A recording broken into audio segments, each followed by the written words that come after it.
তিনবারের সাবেক প্রধানমন্ত্রী বেগম খালেদা জিয়া চলে গেলেন এবং তারে শোকে পুরো স্তব্ধ পুরো চট্টগ্রাম নগরবাসী এবং দলীয় কার্যালয় বিএনপির নসিমন ভবনে কিন্তু এই মুহূর্তে আমরা দেখতে পাচ্ছি সেখানে দোয়া মাহফিল চলছে এবং এখানকে হুজুর এবং বিভিন্ন ইতিমখানা থেকে শিক্ষার্থীদেরকে নিয়ে এসে তারা খতমে কোরআন এবং দোয়া মাহফিলে তারা জমায়েত হচ্ছে। আমরা একটু কাছে গিয়ে একটু দেখানোর চেষ্টা করি। সেখানে কিন্তু পবিত্র কোরআন শরীফ পড়ানো হচ্ছে, খতমে কোরআন পড়ানো হচ্ছে এবং পাশাপাশি দোয়া মাহফিলও চলছে। আমরা একটু দেখানোর চেষ্টা করি যে এখানে নানা কর্মসূচি নেওয়া হয়েছে আজকে।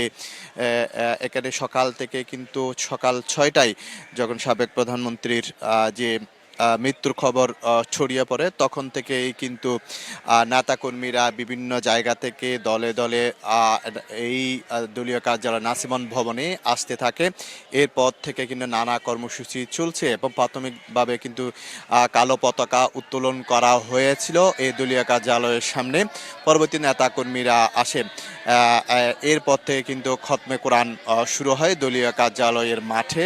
একটি স্টেজ করে সেখানে খতমে কোরআন পড়ানো হচ্ছে। এই মুহূর্তে আমরা সেখানে দেখছি বিভিন্ন মাদ্রাসার শিক্ষার্থীরা এসেছেন এবং সে কিন্তু খতমে কোরআনে অংশ নিয়েছেন। পাশাপাশি এখানে দোয়া মাহফিলও করা হচ্ছে। অন্য প্রান্তে কিন্তু নেতাকর্মীরা কিন্তু বসে আছেন। আমরা আজ সবার সাথে কথা বলেছে, সবাই কিন্তু শোকে স্তব্ধ এবং অনেক নেতাকর্মীরাও আমরা দেখেছি তারা কান্নায় ভেঙে পড়েছেন। আসলে আপসহীন নেত্রী কে যে তারা ভুলতে পারছেন না, তার যে অবদান বাংলাদেশের রাজনীতিতে গণতন্ত্র প্রতিষ্ঠা যার অবদান সেটি তারা ভুলতে পারছে না। এই মুহূর্তে আমরা দেখতে পাচ্ছি আসলে শিক্ষার্থীদের মাদ্রাসা শিক্ষার্থীদের সামনে খতম কোরআন পড়ছে এবং সামনেও কিন্তু সেটি দেখানোর একটু চেষ্টা করি। আপনাকে জানিয়ে রাখি সে বেগম খালেদা জিয়া কিন্তু 1945 সালে কিন্তু তার জন্ম এবং 80 বছর বয়সে কিন্তু তার আসলে মৃত্যু হয়। বর্ণাঢ্য রাজনৈতিক জীবনে কিন্তু আমরা দেখেছি আসলে 1981 সালে শহীদ রাষ্ট্রপতি জিয়াউর রহমানের মৃত্যুর পর কিন্তু তিনি 82 সালে কিন্তু বিএনপির রাজনীতিতে আসেন এবং 83 সালে কিন্তু তিনি সিনিয়র ভাইস চেয়ারম্যান হন এবং 84 সালের 10 মে কিন্তু তাকে যে চেয়ারপারসন করা হয়। পরবর্তীতে কিন্তু বেশ কয়েকটি নির্বাচন করেছে, বিভিন্ন 91 থেকে 96 পর্যন্ত তিনি দায়িত্ব পালন করেছেন এবং আবার 2001 সাল থেকে 2005 সাল পর্যন্ত সরকার তিনি দায়িত্ব পালন করেছেন এবং তার বর্ণাঢ্য রাজনৈতিক জীবন আসলে যে সারা বাংলাদেশের মানুষকে আসলে তাকে আকৃষ্ট করেছে তার রাজনৈতিক জীবন, যেটা আমরা বলতে পারি। আমরা আর একটু দেখানোর চেষ্টা করি। সেখানে খতমে কোরআন হচ্ছে। আপনাকে জানিয়ে রাখি এই সাবেক প্রধানমন্ত্রী বেগম খালেদা জিয়া গণতন্ত্রের মা বলা হয়ে থাকে। তিনি কিন্তু 2008 সালে কিন্তু কারাগারে যাওয়ার পর কিন্তু সেখানে তিনি অসুস্থ হয়ে পড়েন এবং তিনি যে কিডনি রোগ, লিভার সিরোসিস এবং যে হাড় সহ নানা রোগে তিনি দীর্ঘদিন ধরে ভুগছিলেন এবং পরবর্তীতে আসলে দীর্ঘদিন কারাগারে থাকার পর তাকে মুক্তি দেওয়া হয়েছিল এবং মুক্তি দেওয়ার পর বিভিন্ন শর্তে তাকে মুক্তি দেওয়া হয়েছিল। আমরা এখন একটু নেতাকর্মীরা যে দলীয় কার্যালয়ের সামনে এসে বসেছেন তাদের একটু দেখানোর চেষ্টা করি। এই মুহূর্তে আমরা সেখানে দেখতে পাচ্ছি বিএনপির যে নগর বিএনপির সাধারণ সম্পাদক নাজিমুর রহমানকে আমরা সেখানে দেখতে পাচ্ছি এবং সেখানে আমরা বেলায়েত হোসেন বুলু, লিটন এবং যে কামরুল ভাই সহ যারা বিএনপি ঊর্ধ্বতন নেতাকর্মী যারা ছিল তাদেরকে আমরা সেখানে এই মুহূর্তে দেখতে পাচ্ছি। এখানে তারা বিএনপি দলীয় কার্যালয়ের সামনে রয়েছেন। তো যেটি বলতে চাই আসলে বেগম খালেদা জিয়া যে অসুস্থ হওয়ার পর কিন্তু এই দীর্ঘদিন অসুস্থ ছিলেন এবং 2024 সালে যে সরকার পতনের পর কিন্তু তাকে মুক্তি দেওয়া হয় নির্বাহী আদেশে। এরপর থেকে কিন্তু বিভিন্ন রোগে আক্রান্ত হয়েছেন। এরপর তাকে কিন্তু আসলে লন্ডনে চিকিৎসার জন্য নিয়ে যাওয়া হয়েছে এবং পরবর্তীতে দেশে আনা হয়। দীর্ঘদিন ধরে কিন্তু তিনি অসুস্থ হয়ে আছেন এবং সম্প্রতি তাকে এবার কেয়ার হাসপাতালে ভর্তি করা হয়। সেখান থেকেও কিন্তু বিদেশে নিয়ে যাওয়ার কথা ছিল মাঝখানে।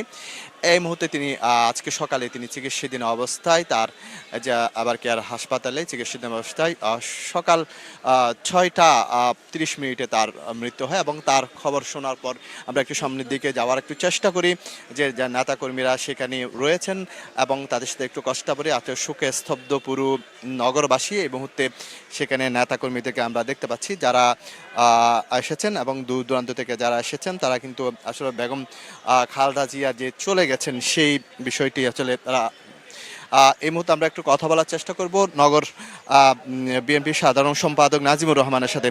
আচ্ছা, গণতন্ত্রের মা বেগম খালেদা জিয়া চলে গেলেন, আসলে একটা শূন্যতা তৈরি হয়েছে জাতির জন্য।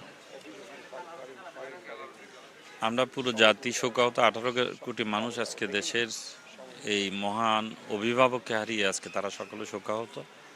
বেগম খালেদা জিয়া এই স্থান আগামী দিনে কেউ পূরণ করতে পারবেন বলে আমার মনে হয় না, কারণ তিনি এই দেশ ও জাতির ক্লান্তিকালীন সময়ে দলের দায়িত্ব নিয়েছেন এবং দেশকে নেতৃত্ব দিয়েছেন গণতন্ত্র পুনরুদ্ধারের জন্য, এবং গণতন্ত্রকে তিনি রক্ষা করার জন্য বিনা কারণে তাকে সাজা দেওয়া হয়েছে। তিনি জেল খেটেছেন, তিনি তার সন্তান হারিয়েছেন, একজন সন্তানকে হারিয়েছেন, কিন্তু তিনি তারপরে এই দেশের মানুষকে ছেড়ে এই দেশ ত্যাগ করেননি। আমরা মনে করি পুরো জাতি আজকে একটি ক্লান্তিকাল সময় অতিক্রম করছে। আমাদের প্রত্যাশা ছিল, আশা ছিল গণতন্ত্রের এই মহান নেত্রী বাংলাদেশের গণতন্ত্রের নতুন যাত্রাকে তিনি দেখে যেতে পারবেন, কিন্তু জাতির দুর্ভাগ্য তিনি তার আগেই এই পৃথিবীর মায়া ত্যাগ করে তাকে মহান আল্লাহর ডাকে সাড়া দিতে হয়েছে। আমরা সকলে বেগম খালেদা জিয়া যেন জান্নাতের সর্বোচ্চ স্থান পান, আমরা মহান রাব্বুল আলামিনের কাছে সেই দোয়াটাই করব। চলে গেলেন, আসলে একটা শূন্যতা তৈরি হয়েছে নেতাকর্মীদের, সকল অনেক কান্নায় ভেঙে পড়েছে সকাল থেকে দেখছি। আপনারা জানেন দেশনেত্রী বেগম খালেদা জিয়া দেশের গণতন্ত্রের জন্য, দেশের স্বাধীনতা সার্বভৌমত্বের জন্য তিনি তার জীবনটা উৎসর্গ করে দিয়েছেন। ফেসিবাদ আওয়ামী সরকার অত্যন্ত ষড়যন্ত্র মিথ্যামূলক মামলায় তাকে দীর্ঘদিন কারাগারে রাখার পরও তিনি কারোর সাথে আপোষ করেননি। 111 সরকারের সময়ে তিনি বিদেশে গিয়ে আরামায়েশে জীবনযাপন করতে পারতেন, কিন্তু গণতন্ত্রের জন্য, এদেশের মানুষের মৌলিক অধিকার প্রতিষ্ঠার জন্য এবং সর্বোপরি দেশের স্বাধীনতা সার্বভৌমত্বের জন্য তিনি তার সন্তানকে মারা যাওয়ার পরও তিনি কোনো ধরনের আপোষ না করে তিনি তার এদেশের মানুষকে সাথে নিয়ে তিনি গণতন্ত্র প্রতিষ্ঠার জন্য জীবন উৎসর্গ করেছেন। ধন্যবাদ। আমরা একটু দেখানোর চেষ্টা করি, আসলে এখানে দূরান্ত থেকে নেতা কর্মীরা এসেছেন, তাদের সাথে একটু কথা বলার চেষ্টা করি। এই মুহূর্তে এখানে রয়েছেন নগর বিএনপির সাবেক সাধারণ সম্পাদক আবুল হাশেম বক্করের সাথে আমরা তিনি কথা বলছেন, আমরা সেই বিষয়টি একটু দেখানোর চেষ্টা করি। এই মুহূর্তে নেতাকর্মীরা এসেছেন এবং সবাই কালো ব্যাজ ধারণ করেছেন এবং সবাই শোকে স্তব্ধ, আমরা সেই বিষয়টি আসলে দেখতে পাচ্ছি। এই মুহূর্তে নগর বিএনপি দলীয় কার্যালয়ের সামনে নেতাকর্মীরা রয়েছেন এবং বিশেষ মোনাজাত করা হচ্ছে, আমরা সেটি আসলে দেখার চেষ্টা করছি। এবং সব কিছু মিলিয়ে যেটি বলা যায়, আসলে এই মুহূর্তে যে দোয়া মাহফিল হচ্ছে, খতম কোরআন পড়ানো হচ্ছে, আমরা সেই খতম কোরআনটা একটু দেখানোর আবারও চেষ্টা করি। এখানে বিশেষ খতম কোরআন শেষে বিশেষ মোনাজাত করানো হচ্ছে।